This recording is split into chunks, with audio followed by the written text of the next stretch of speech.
Salam sejahtera pemirsa budiman. Senang sekali kami berjumpa lagi dengan saudara di dalam acara Dimensi Iman Kristiani melalui pelayanan media Antioquia. Acara yang kami rancang, kami kemas dan kami susun khusus guna gali pertanyaan, membangun pemikiran dan kesamaan di dalam hal-hal yang berkaitan di sekeliling hidup kekristenan kita. Dan kali ini kita akan membahas tema kita, lain di bibir, lain di hati. Oleh sebab itu kita akan bersama-sama dengan narasumber dan kita ada hadir di sini Bapak Saud. Shalom Pak Saud. Shalom Pak Yuke. Dan ada Pak Henry. Shalom Pak Henry. Shalom Yuke. Dan seperti biasa kita akan bersama-sama dengan narasumber utama kita, Pendeta Bigman Sirait. Shalom Pendeta Bigman Sirait. Shalom Yuke. Saudara-saudara, memang selalu menarik. Lain di bibir, lain di hati, pasti saudara akan teringat lagu ya. Memang lidah tak bertulang, kan kira-kira begitu. Saudara, tentu kita tidak akan membahas itu. Tetapi bagaimana dari sana kita akan bergerak memikirkan betapa amat sangat banyaknya ternyata orang Kristen dalam istilah sekarang gombal. Bilang cinta Tuhan padahal tidak. Tetapi bagaimana Alkitab mengungkap, itu memang menjadi menarik. Adalah kritik dari Tuhan Yesus Kristus sendiri yang pernah dinyatakannya. Seperti apa? Ini akan kita pikirkan. Namun sebelum lanjut kita lebih dulu berdoa. Kita minta Pak Henry untuk pimpin dalam doa. Tuhan yang kami kenali dalam nama Tuhan Yesus, sekali lagi kami mengucapkan syukur dan terima kasih jika hari ini Engkau boleh mengumpulkan kami semua di tempat ini, boleh hadir dalam acara Dimensi Iman Kristen. Ya kiranya Tuhan Kau pakai kami semua yang ada di tempat ini agar menjadi berkat bagi kami maupun bagi para pemirsa di rumah. Terima kasih Tuhan Yesus, kami mau serahkan waktu kami ini hanya ke dalam tangan Engkau saja Tuhan. Di dalam nama Tuhan Yesus kami telah berdoa dan mengucap syukur. Amin. Amin. Saudara, inilah ucapan Yesus itu. Bangsa ini memuliakan aku dengan bibirnya, padahal hatinya jauh daripada aku. Percuma mereka beribadah kepada aku, sedangkan ajaran yang mereka ajarkan ialah perintah manusia. Matius 15 ayat 8 dan 9 ini mengingatkan bagaimana kritik yang sangat tajam yang diucapkan oleh Tuhan Yesus tentang orang-orang Yahudi yang ternyata mempunyai kebiasaan mengucap hal yang tampaknya manis, tetapi sebetulnya jauh. Kalimat ini sih pernah diucapkan oleh Yesaya. Nah, ini yang akan kita pikirkan.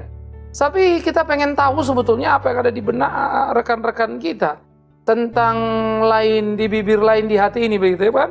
Karena apakah yang mereka lihat, apa yang mereka pandang, kita akan menggali seluas-luasnya dalam berbagai kasus. Saya tidak tahu siapa yang memulai di antara kalian yang punya pengalaman pahit, manis, atau asem. Ya Pak Bigman, itu sebetulnya yang terjadi di sekeliling kita.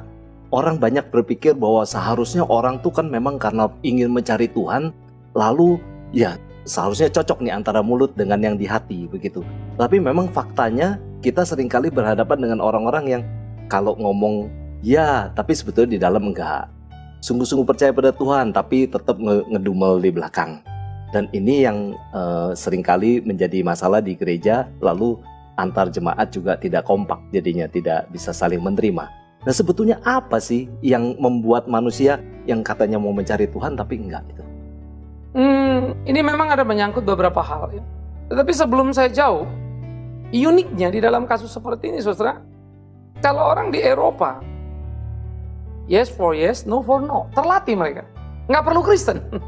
Jadi kadang-kadang bingung melihat orang Kristen tidak terlatih untuk mengatakannya untuk ya, tidak untuk tidak, sehingga lahirlah apa yang kita sebut dengan basa-basi. Jadi terlalu banyak basa-basi. Apakah saya mengganggu? Oh nggak apa-apa Pak, nggak apa-apa. Tapi yang nanya pun kelewatan. Udah jelas dia datang ganggu orang lagi baca, apa kok nanya mengganggu? Ya memang Anda mengganggu kok. Sorry mengganggu, itu lebih sopan misalnya kan. Pakai nanya lagi, apakah mengganggu? Ya jelas lah orang aku lagi baca-baca. Kau datang nanya-nanya lagi kan begitu. Tapi kemudian jawab, apakah saya oh enggak apa-apa. Kenapa? Mulailah kita terlatih dengan basa-basi kecil, celakanya itu ke bawah ke dalam dunia rohani. Ya, sehingga akhirnya basa-basi ini menjadi sangat menyedihkan dalam kehidupan karena menyangkut paut dan mencampur aduk dengan kekristenan. Ada pengaruh faktor budaya juga gitu Pak? Pasti. Enggak, tapi saya melihat begini Pak, kalau Bapak tadi mengatakan bahwa ini terbawa sampai ke lingkungan misalnya gereja itu sendiri, apakah ini tidak karena ketegasan dari para pemimpin di gereja itu untuk misalnya menyusun suatu kode etik daripada pelayanan. Oke, kalau kita ngomong yang lain di bibir dan lain di hati, kalau itu hanya menyangkut kehidupan keseharian manusia, itu masih bisa kita terima secara nalar, Pak. Tapi kalau di dalam gereja, kalau saya misalnya melakukan pelayanan A, saya anggap paling benar. Nah, orang lain kan bisa menganggap pelayanan B dengan cara B yang paling benar. Jadi, sehingga terjadi apa yang beda yang diucapkan oleh masing-masing orang yang di dalam lingkungan kerohanian itu sendiri, Pak. Ini memang ada dua case. Pertama, memang misalnya kalau kita bilang rapat, ya kan? Apa yang diputuskan rapat, ya terima dong. Jangan diomongin beda di luar. Nah, itu betul, itu dalam forum. Tetapi memang kebiasaan tadi yang saya bilang, karena budaya tadi. Sudah diputuskan rapat, dia nggak setuju nih. Dia ngomong lagi di luar lain. Dia tadi iya, oke, quorum mengambil putusan, setuju kan? Mestinya udah setuju dong. Dia udah ngomong lain, oh adalah beginilah, begonolah. Loh, kamu kan bagian dari sistem itu. Nah, ini jadi kurang dewasa. Memang kalau kita lihat sehari-hari pala politisi misalnya, konsekuensi berpolitik kan kalau keputusan praksi ya ikutin dong. Kalau nggak suka jangan di situ. Kan gitu. Karena ketika fraksi memutuskan ya begitu. Apalagi kalau forum itu menjadi forum gereja. Betul sekali. Ada sistem, ada materi, sehingga ada ketentuan. Ya. Bagaimana kalau ada hasil raker jangan dibicara di luar. Saya sebagai pendeta ngalamin juga misalnya. Ya. Raker udah mutusin, kenapa didiskusin lagi sih? Kenapa kok nggak setuju di luar gitu? Kalau nggak setuju, marilah kita berdebat di meja ini, di ruangan ini. Supaya kalau keluar umat nggak bingung. Kok yang ini ngomong ini, yang ngomong itu gitu ya. Nah, ini ketidakdewasaan di dalam bersikap tadi memang menjadi mengerikan. Tetapi juga kalau kita bilang para pemimpin, ya sama. Kalau pemimpinnya sendiri pun kemudian ternyata karena dia kalah voting lah misalnya, toh, lalu dia gasak-gusu bikin lagi yang lain.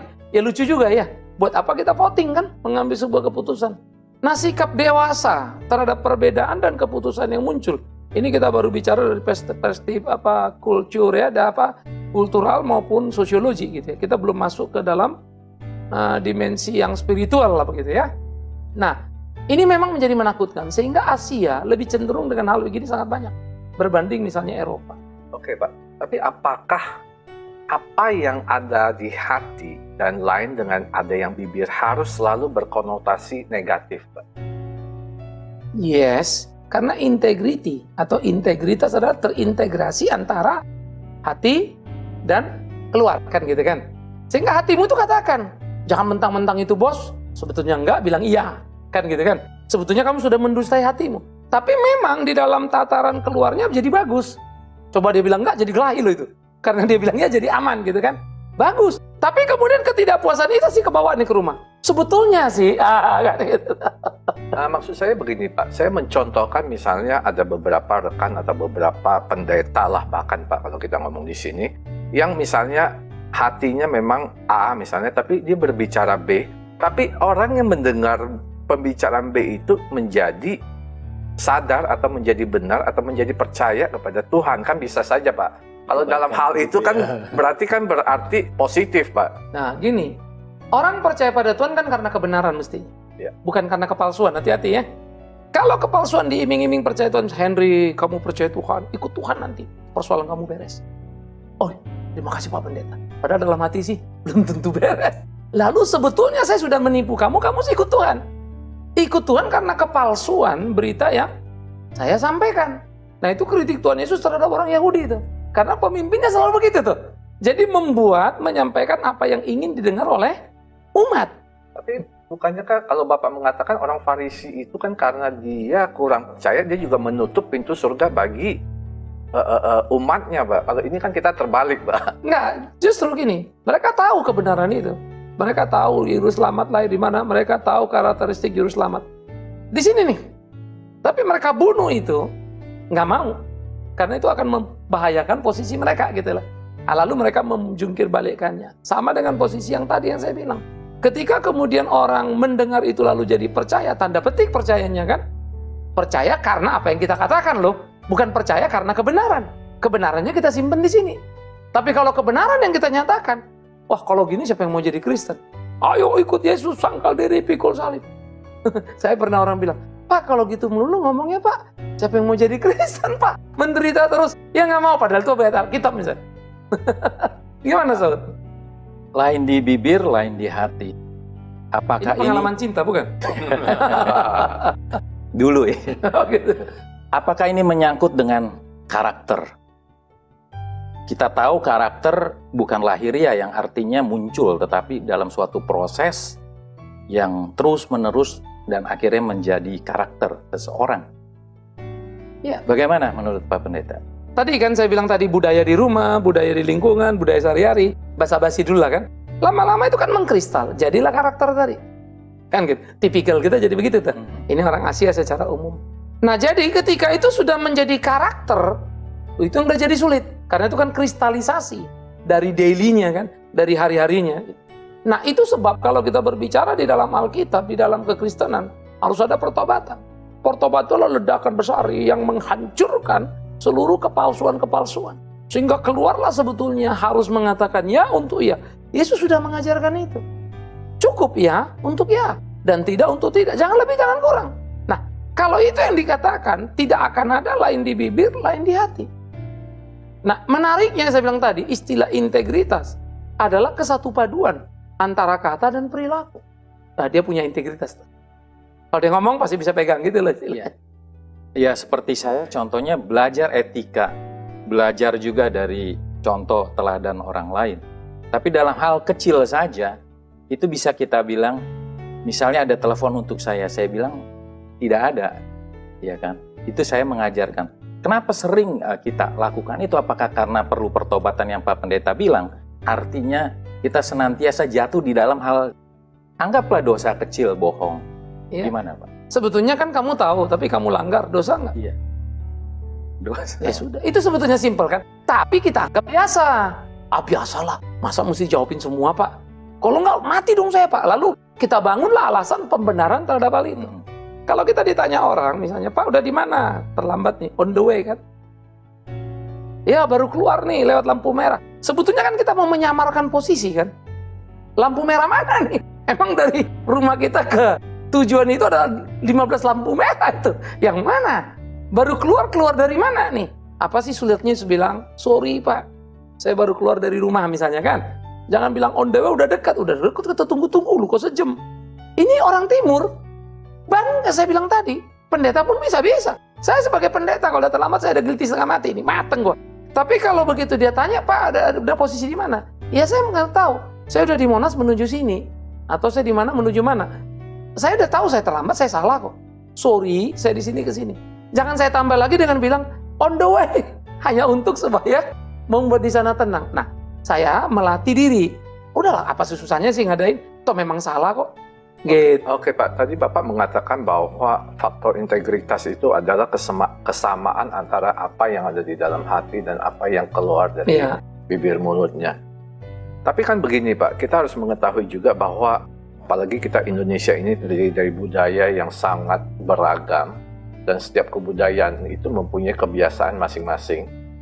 Dan di satu daerah misalnya berbohong itu hal yang biasa, di satu daerah yang lain tidak boleh. Nah, kalau dari kecil seseorang itu telah biasa melakukan hal tersebut, nah ini kan menjadi kebiasaan, Pak. Yeah. Nah, kalau tidak ada suatu kode etik daripada bagaimana antara hati dan mulut itu harus ada satu, misalnya satu harus ini, kedua harus ini, ketiga harus ini.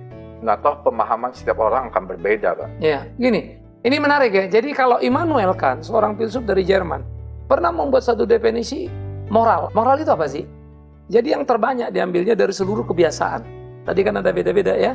Di Papua dicerita waktu lampau kalau bisa mengkhianati. Hebat tuh. Jadi waktu diceritakan Yudas oleh penginjil, semua tepuk tangan sama si Yudas. Sampai penginjil sempat bingung. Loh ini ada apa ini? Kok malah Yudas? Mereka kagum dengan Yudas. Karena berhasil menjual Yesus. Tetapi kemudian mereka mesti belajar pada satu pemahaman yang baru kan. Nah ini memang terjadilah sebuah perubahan. Kan gitu. Terhadap mereka akibat pembaharuan daripada kebenaran. Nah, Immanuel kan ketika mengambil ukuran moral itu berlaku global. Nah, sekarang kita ukurannya apa? Ya kembali ke Alkitab kan gitu kan. Sehingga semua orang memang harus belajar Alkitab. Nah, inilah tugasnya pentingnya di gereja, jangan basa-basi kalau khotbah. Kita kan khotbah juga basa-basi. Yang dengar basa-basi, ya hidupnya basa-basi. Nah, itulah orang Kristen. Ya kan? Haleluya. Semua kalau nyambut tamu, senyum ya, manis ya. Habis itu mungkin kelahi ya. Tadi Bapak mengatakan bahwa khotbah bisa basa-basi, Pak, Yes. di gereja. Betul. Padahal sebelum khotbah bukannya setelah berdoa, Pak, agar Betul. semua apa yang keluar dari bibir mulut dipimpin oleh Roh Kudus, Yes. sehingga menjadi berkat bagi orang Iya. banyak. Kalau gitu, Roh Kudusnya itu roh apa itu, Pak? Bukan Roh Kudusnya, doanya pun basa-basi. Seru ya. Jadi makanya dibilang begini, sebetulnya kenapa sih Yesus mengkritik ibadahnya orang Yahudi? Basa-basi, percuma bangsa ini memuliakan aku dengan mulut bibirnya, hatinya jauh dari aku. Ini fakta yang menakutkan. Makanya gereja jangan berpikir dia yang paling suci, dia yang paling hebat. Orang dunia itu yang suka bohong gitu kan. No. Mimbar itu pun seringkali terjadi kebohongan. Tadi yang saya bilang, memilih berita yang orang suka dengar. Ayat itu betul begitu. Tapi sebetulnya ayat itu kalau berbanding ada ayat-ayat lain, sebetulnya artinya nggak ke situ tuh. Dibelokkan supaya orang seneng. Misalnya, Saudara Alkitab berkata, mintalah akan diberi, cari ketemu kan gitu ya, ketok di muka. Asik dong. Padahal ada ayat lain bilang kan, kau sudah minta nggak diberi?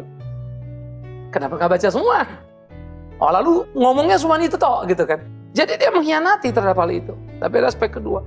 Oh saya nggak tahu ayat yang itu. Kelewatan. Nggak tahu kok berani khotbah. Kan kalau orang mau mengkhotbahkan Alkitab, ngerti dong seluruh isi Alkitab. Nggak boleh sepotong-sepotong. Kan gitu. Nah, sehingga yang ketiga lagi adalah mengambil itu untuk kepentingan dirinya, memperkosa ayat itu. Sehingga terjadilah tadi, doa pun basa-basi. Jadi Roh Kudus disebut, Tuhan disebut, tapi tidak ada di situ. Percuma mereka, makanya Tuhan bilang tidak setiap orang menyebut namaku, apa tuh? Tuhan masuk surga.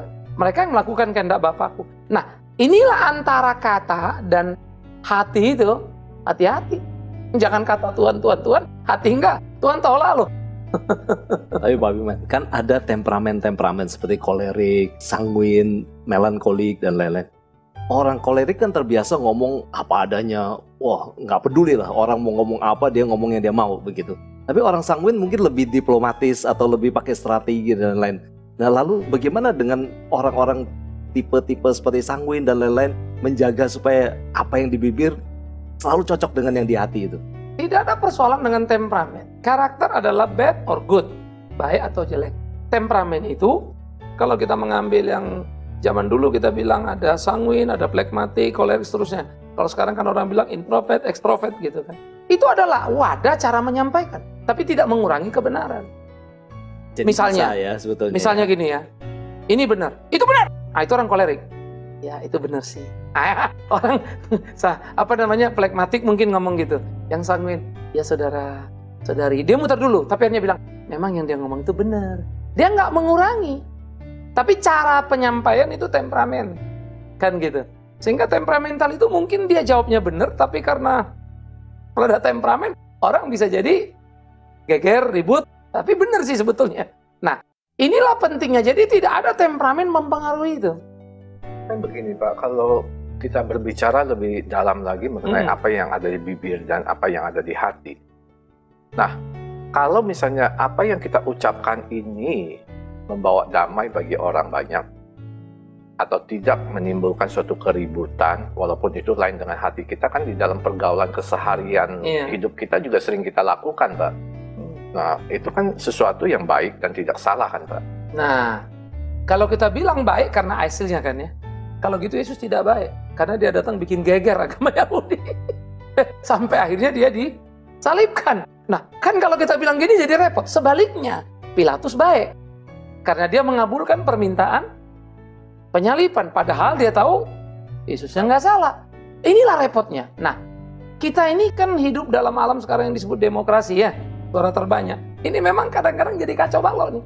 Suara terbanyak sama dengan benar. Padahal misalnya, suara itu bisa dibeli.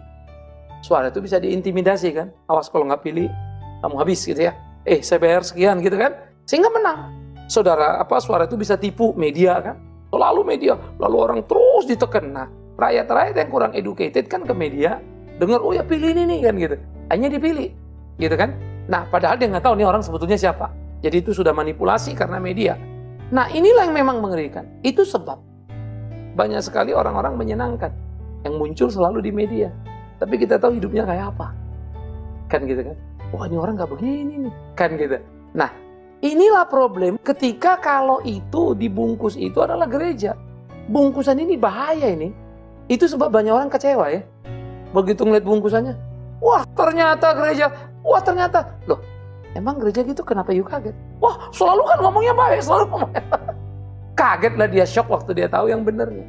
Nah itu satu. Yang kedua, denger yang pahit-pahit, nggak suka kan? Wah kalau gini mah berat, kalau gini nggak suka, dia pergi. Tapi dia tahu itu bener.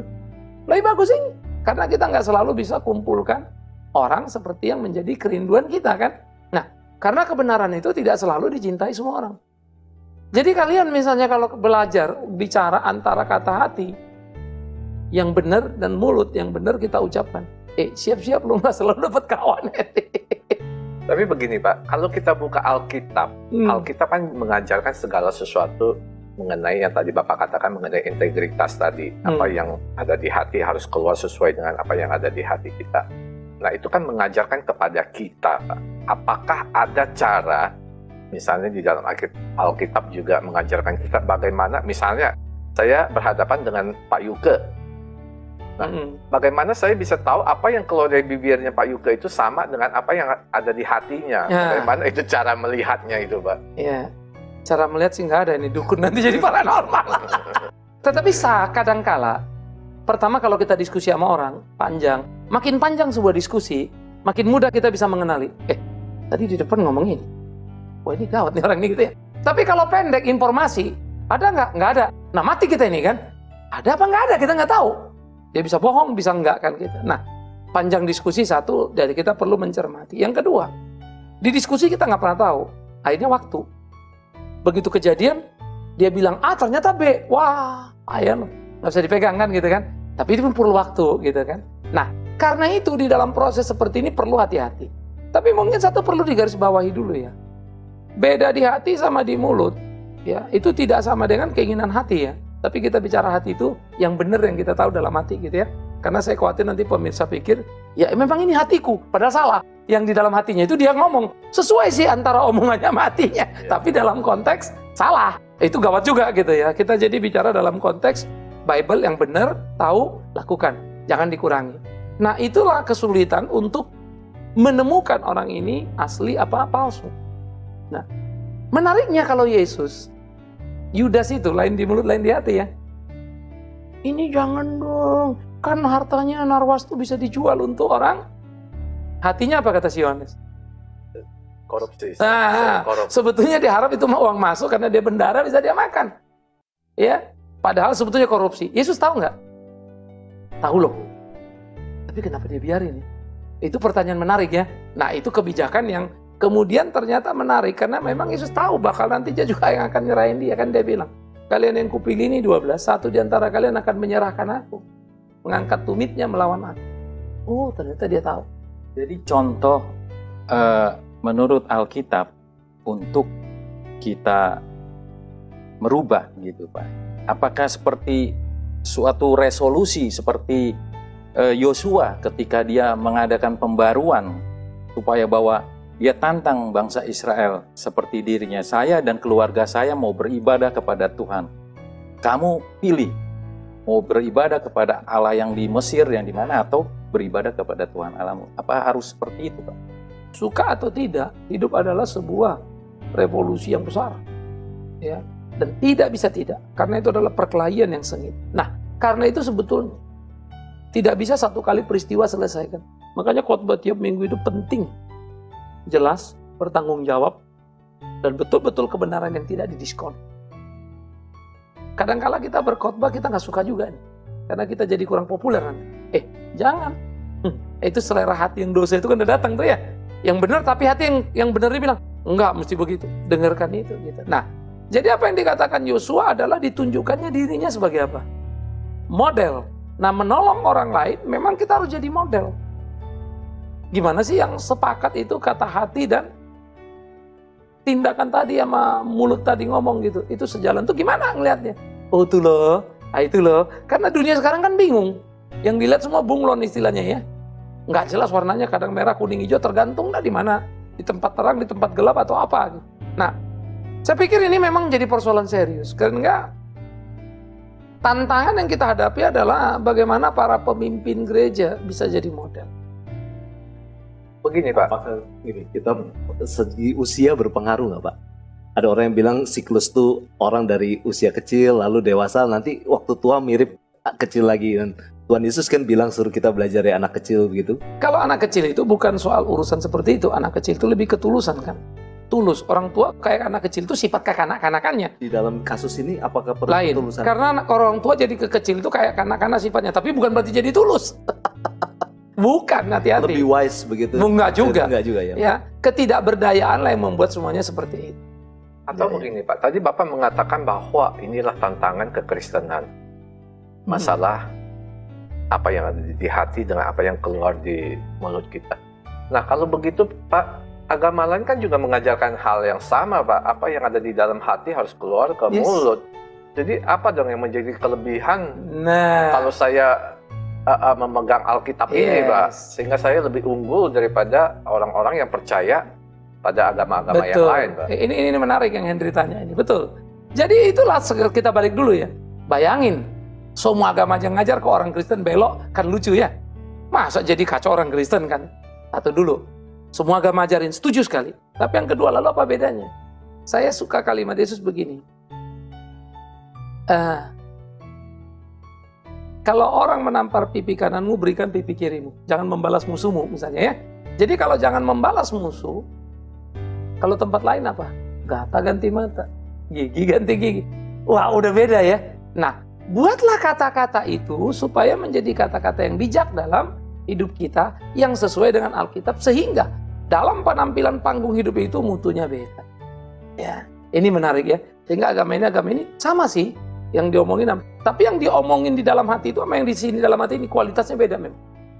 Kualitasnya beda. Sama-sama ngomong kan sesuai yang di dalam hati. Tapi kualitas yang diomongin tidak beda.